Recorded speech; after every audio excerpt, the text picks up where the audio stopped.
I've just got to say, yesterday I asked for help from you all with liking, commenting, and sharing the video, and you all absolutely killed it. I really feel that if anything is going to show the algorithm that this content is stuff that people actually want to see, what you all did yesterday, that's what's going to do it. I cannot thank you enough. And now, let's get after it.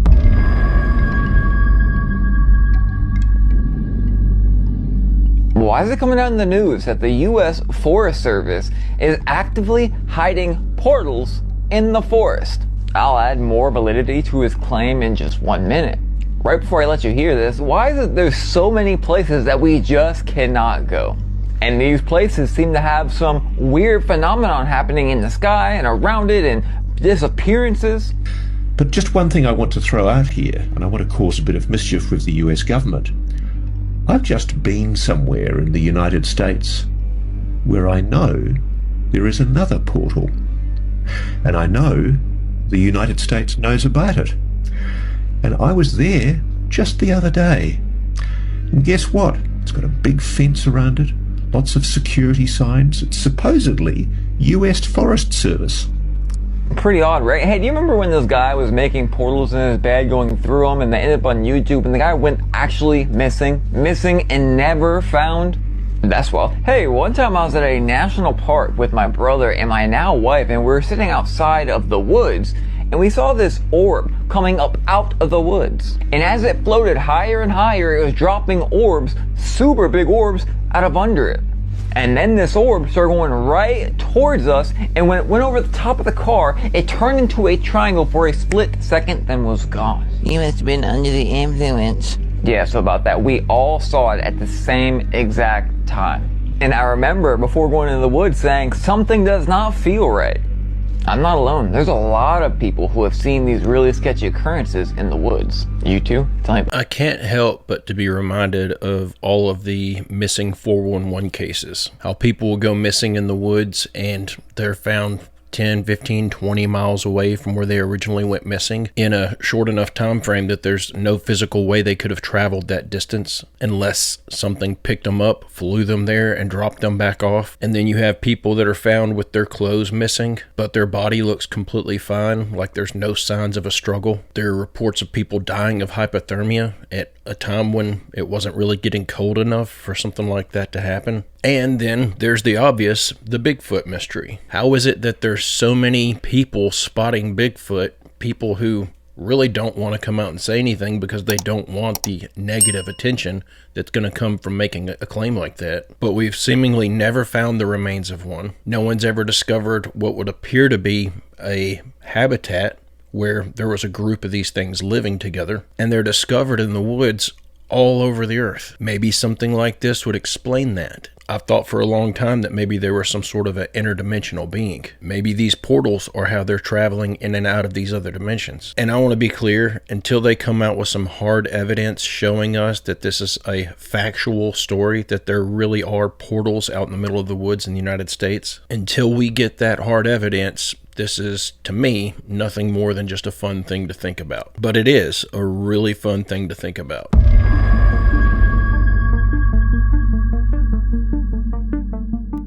We have a mysterious creature that washed up on the shores of Long Beach, California around March 1st, 2026. But here's the thing. This isn't the first time this unidentified creature has washed up on shores. Back in 2024, I shared a similar video from a witness in Long Island, New York, who captured the same type of creature that washed up on their shores. But it gets even weirder.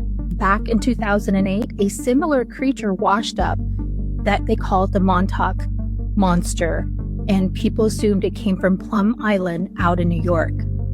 So what is this thing? This is 3 times now that it's washed ashore. This may be the new species of something. Take a look at these next 2 videos, comment below, tell me what you think.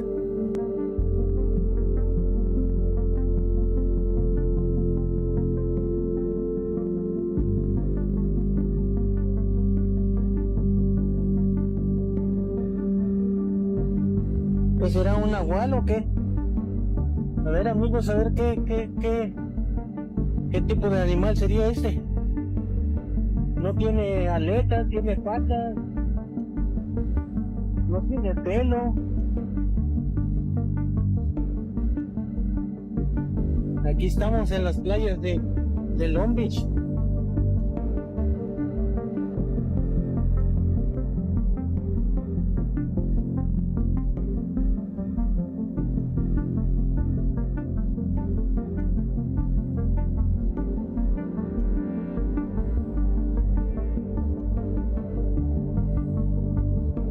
What the fuck is that?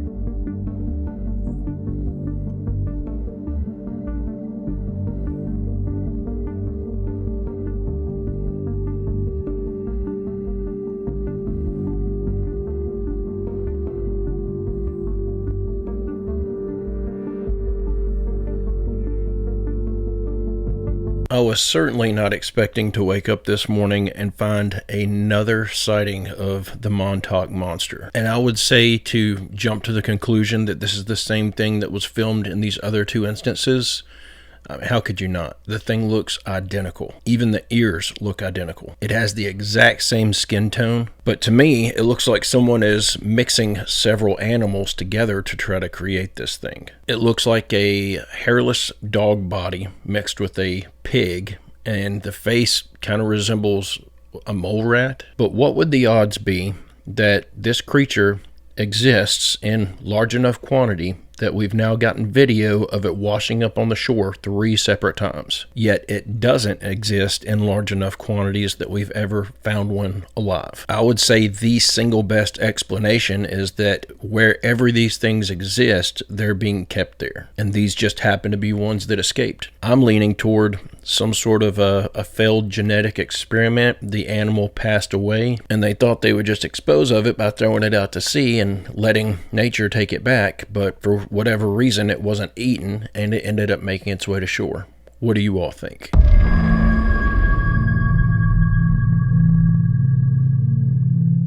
Okay, you might want to take a seat for a second because my mind is completely blown right now.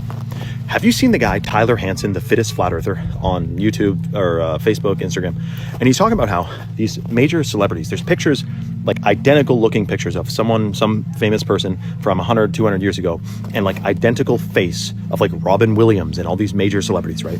And he's saying that they're actually fallen angels and that they're not really the real kind of person you'd think they are, and that it's a deception, right? And I'm thinking, well, that's pretty far out. Farther out things have occurred, but I'm still thinking I'm not really going to say that because it kind of seems how do we even prove that?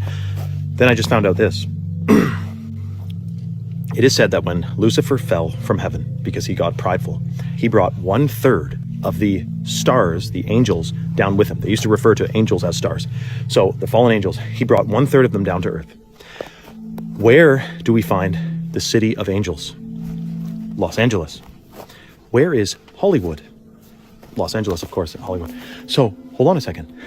What do you do in Hollywood if you're a celebrity? You get worshipped and you get idolized, just as the angels wanted to be worshipped and idolized, the ones who fell with Lucifer. And then what do you have in the Hollywood Walk of Fame? Stars of famous celebrities which people worship and idolize. So the angels that fell with Lucifer had pride in their hearts, which is why they fell to live on earth. And it's just so interesting that we used to worship stars, we used to follow stars. They would navigate and guide us. We'd use the stars to navigate ourselves across the ocean and everything.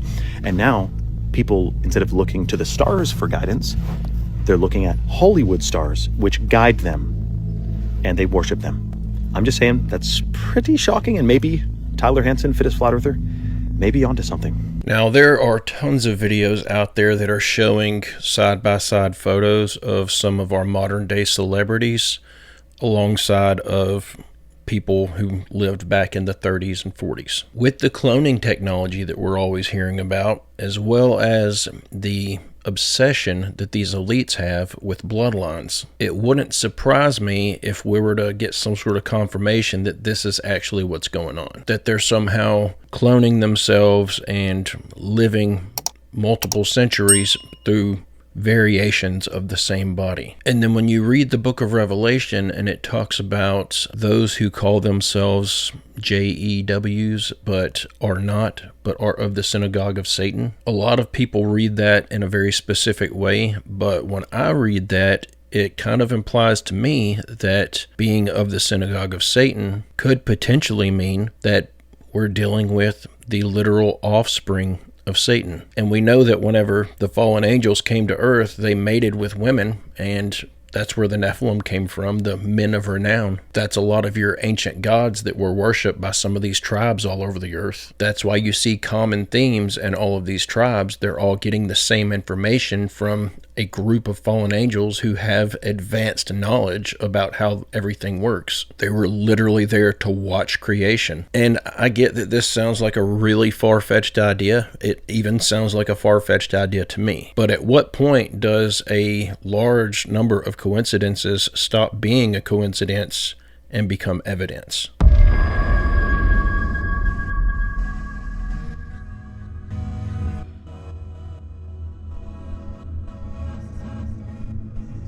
Moving to a new apartment is usually exciting and full of promise, and there's usually high hopes that everything will be even better than the last place. But sometimes moving to a new apartment is nothing but bad luck. And this is exactly what's going on with Janet since she moved in March this year. In her first videos, you can see her cheering with her friends and enjoying her time, but this changes quickly after a strange old man breaks in during one of her TikTok videos.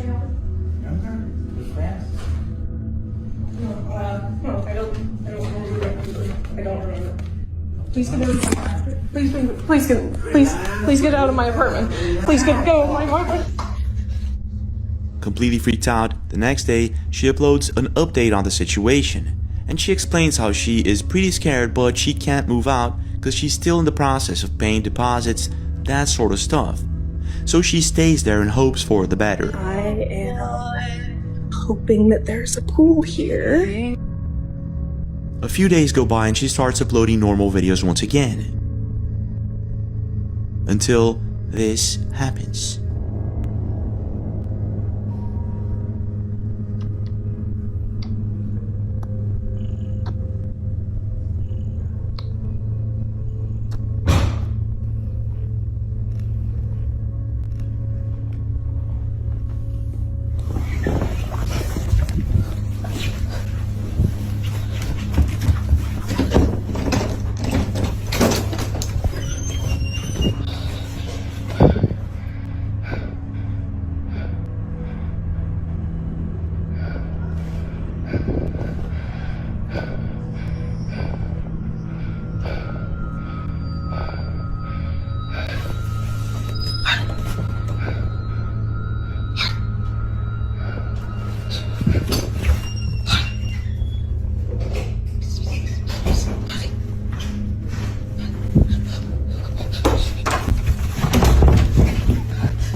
Did you see that?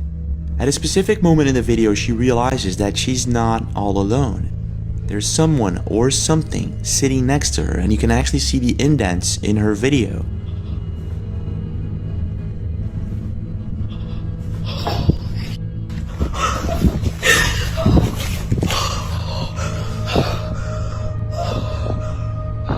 Creepy, isn't it? But it would explain most of the bad luck and why her door opened by itself when she saw that strange old man, and why some things keep moving by themselves. Some even suggest that her apartment was hexed or used for dark magic at some point, and that the strange old man was actually a ghost and not someone breaking in. But I'm not too sure.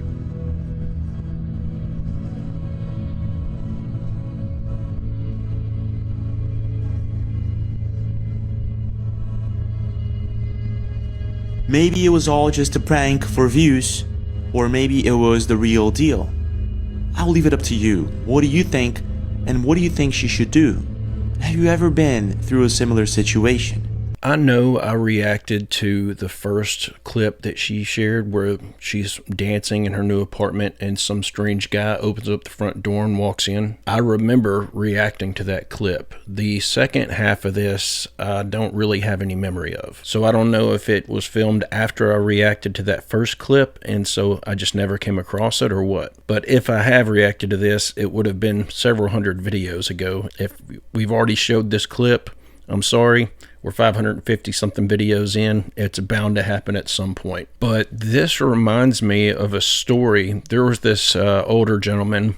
I called him Uncle Bruce, that, I was around whenever I was a teenager. And he's actually the one who showed me how to play my first chords on a guitar. But he was just an old guy who lived on his own and sat in the dark drinking and occasionally would let some street urchin come in and live with him for a couple of weeks. But he had this guy named Kemper that lived with him for about a month and a half at one point. And the reason that Kemper decided to move out was because one night he was sleeping in the back bedroom of Bruce's house and he woke up and saw Bruce standing in the doorway. He was trying to talk to Bruce and Bruce wasn't responding. Bruce comes over, turns his back to Kemper and sits down on the bed. And this whole time, all he says he could see was basically a silhouette. Kemper said he sat up in the bed and said, "Hey, Bruce, what are you doing? Why are you in my room in the middle of the night? Why are you sitting on the foot of my bed?" And he said it was about that time that he realized he could hear Bruce snoring from the living room couch down the hallway. But he said that this apparition, or whatever it was that was sitting on the end of his bed, was so vivid that he could see the hairs standing on its arms. I can't remember if the guy said he jumped up and ran out of the room, or if he froze and didn't move, and eventually this guy or apparition or whatever it was stood up and left the room. But I remember talking to Kemper a few weeks after this and asking him, why did you move out of Bruce's house? And this was his explanation. But this to me looks like someone has likely run needle and thread through one of those memory foam mattresses, and there's someone laying under the bed just pulling on the strings. But if this is a ghost, it has the single boniest rear end of anything I've ever seen.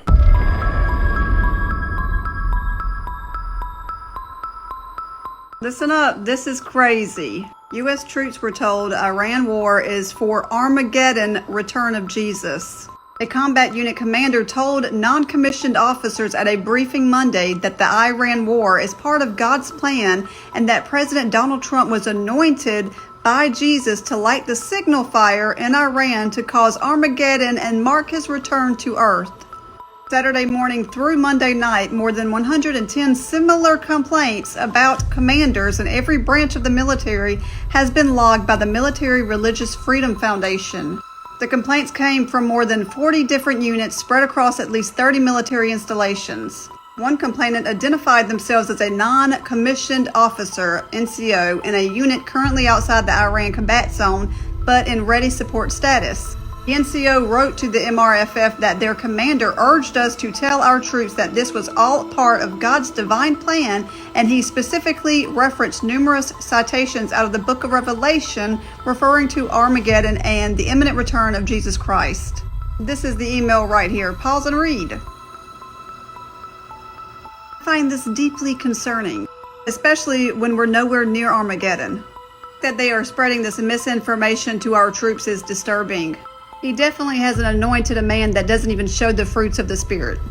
Just makes you wonder who told these commanders to say this. Honestly, it's interesting in my eyes to hear them come out and admit this, because this is what I assumed they were trying to do for years, trying to usher in the end of the world, because they want Armageddon. And I don't think that they're doing it because they're excited about Christ coming back. I think they're doing it because they're deceived in thinking that there's going to be some big biblical battle and they're going to win it. If they didn't think that, why would they be involved in the things they're involved in? They think they're going to win. So especially after all the big revelations that have come out in the past month or so, seeing what kind of horrific things, horrific practices and rituals and stuff that they involve themselves in, this shouldn't surprise anyone. The most surprising part to me is that they're saying it out loud.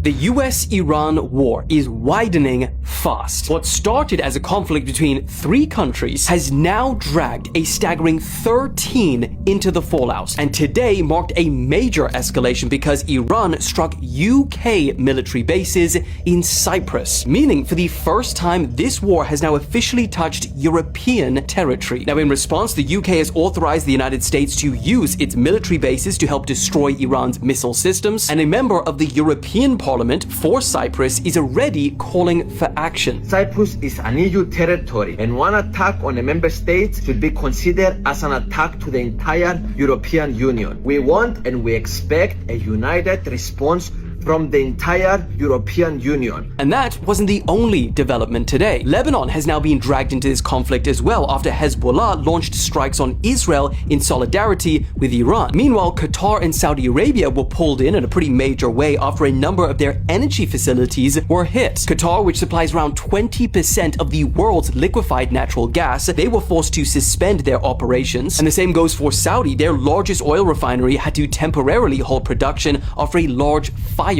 broke out. And then there's NATO. We got their comments for the first time after their Secretary General called Iran a threat to Europe, Israel, and the wider region, saying Europe is really stepping up after this weekend's operations. But when asked if NATO forces would get involved in this situation, he made it pretty clear. He said this is being led by the United States and Israel. So for now, NATO is staying out of it. But of course, as the situation develops, I'll keep you guys updated. We keep hearing that World War III is right around the corner, but when you have 13 countries all involved in a conflict, are we not already in the middle of World War III? But all of us who have read the book of Revelation, we knew this was coming. It's getting close, everybody. Prepare yourself.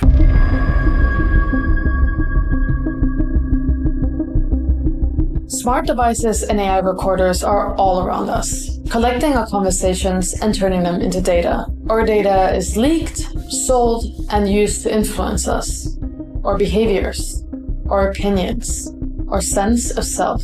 But it doesn't have to be this way. I'm Ida from The Valence, and today we're introducing Spectre One, the first smart device that stops unwanted audio recordings from happening around you. Spectre One finds nearby microphones and sends out customized audio cancellation signals so you can go about your day with peace of mind. You become inaudible with one simple click.